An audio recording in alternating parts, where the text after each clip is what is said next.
E à tarde desta última segunda-feira, o Departamento de Agricultura norte-americano divulgou o seu relatório que mostra como é que estão as inspeções para embarques de produtos. No caso da soja, teve uma redução em torno desses números, uma situação normal para essa época do ano.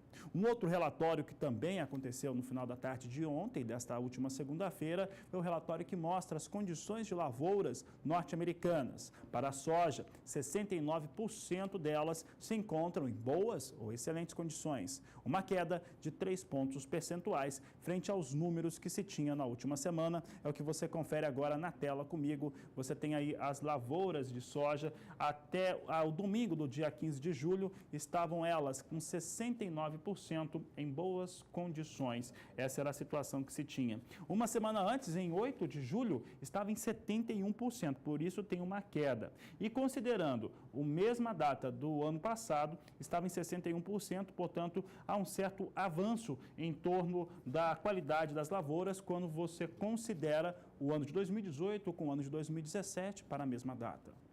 Vamos saber agora como é que vem o estágio de desenvolvimento da soja norte-americana. Esse fator é importante, apesar de soja americana estar meio fora de mercado por conta dos conflitos comerciais com China. Mesmo assim, um dado importante, você confere comigo como é que vem esses dados norte-americanos. 65% das áreas com soja nos Estados Unidos vem em florescimento e 26% com formação de vagem. Esses 26% estavam formando vagens em comparação à média de 11% da média dos últimos 5 anos. Portanto, a formação de vagem nos Estados Unidos vem muito mais rápido do que acontecia na média para as últimas 5 temporadas.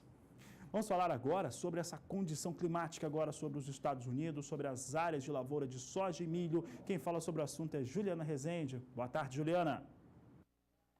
Olá, boa tarde a todos. Grande parte das lavouras de soja dos Estados Unidos ainda está em fase de frutificação. Ao longo dos próximos períodos, então, os produtores que já começaram as atividades de plantio de forma mais antecipada já devem começar as atividades de colheita, pelo menos ao longo do mês de agosto, durante setembro também. Agora, as condições de umidade do solo seguem garantindo bom crescimento, tanto em relação às lavouras de soja, como também em relação às lavouras de milho do país americano. Durante os próximos dias, até o dia 22 de julho, tem mais previsão de chuva. Áreas de instabilidade seguem frequentes nos Estados Unidos, garantindo então boas condições de umidade no solo. As chuvas mais intensas acabam ficando localizadas em áreas do leste, sul e também parte central e norte dos Estados Unidos. O acumulado de chuva fica em torno de 30, podendo alcançar até 50 milímetros em áreas mais ao sul.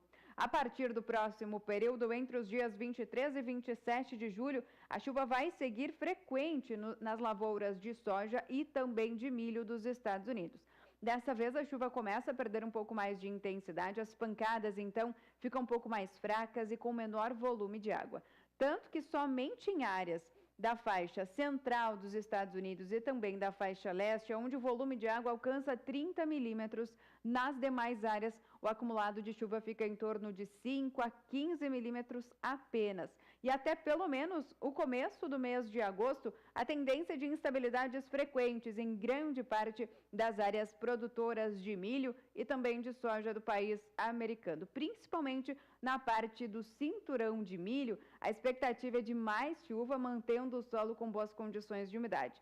Durante os últimos dias de julho até o primeiro dia de agosto, a tendência de chuva também de forma bastante expressiva, acumulados de 15 até 30 milímetros na maior parte das áreas produtoras.